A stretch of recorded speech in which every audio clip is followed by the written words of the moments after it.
വരുന്ന നിയമസഭാ തെരഞ്ഞെടുപ്പിൽ ഏറ്റവും കുറഞ്ഞത് 85 സീറ്റുകൾ വിജയിക്കാൻ കഴിയുമെന്ന് കോൺഗ്രസ്. വയനാട് ബത്തേരിയിൽ നടക്കുന്ന നേതൃക്യാമ്പിൽ മേഖലകളായി തിരിച്ചു നടന്ന വിലയിരുത്തലിലാണ് കുറഞ്ഞത് 85 സീറ്റിൽ വിജയിക്കാനാകുമെന്ന് കണക്കാക്കിയത്.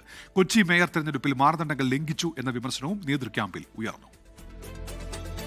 കേരളത്തെ 3 മേഖലകളായി തിരിച്ചുകൊണ്ടാണ് ഓരോ നിയമസഭാ മണ്ഡലങ്ങളിലെയും വിജയസാധ്യത പരിശോധിച്ചത്.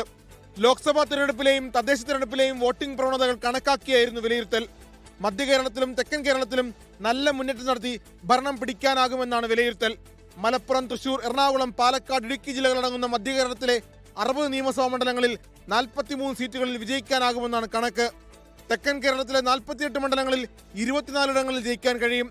വടക്കൻ കേരളത്തിലെ 32 മണ്ഡലങ്ങളിൽ 18 സീറ്റുകളിലാണ് കോൺഗ്രസ് വിജയം ഉറപ്പിക്കുന്നത്. ആകെയുള്ള 140 മണ്ഡലങ്ങളിൽ ഏറ്റവും കുറഞ്ഞത് 85 സീറ്റുകളിൽ വിജയിക്കാൻ കഴിയുമെന്ന് കോൺഗ്രസ് കരുതുന്നു.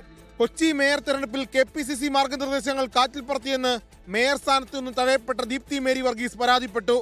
മേയർ സ്ഥാനം നഷ്ടപ്പെട്ടതല്ല, തെരഞ്ഞെടുത്ത രീതിയിലാണ് താൻ വിമർശനം ഉന്നയിക്കുന്നതെന്നും ദീപ്തി മധ്യമേഖലാ യോഗത്തിലെ ചർച്ചയിൽ പറഞ്ഞു. ദീപ്തിക്ക് പിന്നാലെ KPCC ഭാരവാഹികളായ സക്കീർ ഹുസൈനും MR അഭിലാഷും ഇതേ വിമർശനം ആവർത്തിച്ചു. മാർഗനിർദ്ദേശങ്ങളല്ല, ചിലരുടെ വ്യക്തി താല്പര്യങ്ങളാണ് കൊച്ചി മേയർ തെരഞ്ഞെടുപ്പിൽ നടപ്പിലായതെന്നായിരുന്നു ഇവരുടെ വിമർശനം. BJPയുടെ വളർച്ചയെ നിസാരമായി കാണരുതെന്ന് തെക്കൻ മേഖലാ യോഗത്തിൽ അഭിപ്രായമുയർന്നു. CPIMന്റെ സംഘടനാശേഷിയെ കുറച്ചു കാണരുതെന്നും നേതാക്കൾ അഭിപ്രായപ്പെട്ടു. കോൺഗ്രസിന്റെ സമൂഹ മാധ്യമ ഇടപെടലുകൾ ശക്തമാക്കാനുള്ള നിർദ്ദേശങ്ങളും നേതൃത്വ സംഗമത്തിൽ അവതരിപ്പിച്ചു. Political desk 24. ലോകത്തെവിടെയായാലും ഏത് സമയത്തും 24 വാർത്തകളും ഓഗ്മെന്റഡ് റിയാലിറ്റി പാക്കേജുകളും എക്സ്പ്ലെയിനറുകളും വിശദമായി കാണാൻ ഞങ്ങളുടെ YouTube ചാനൽ നിങ്ങൾക്ക് സബ്സ്ക്രൈബ് ചെയ്യാം.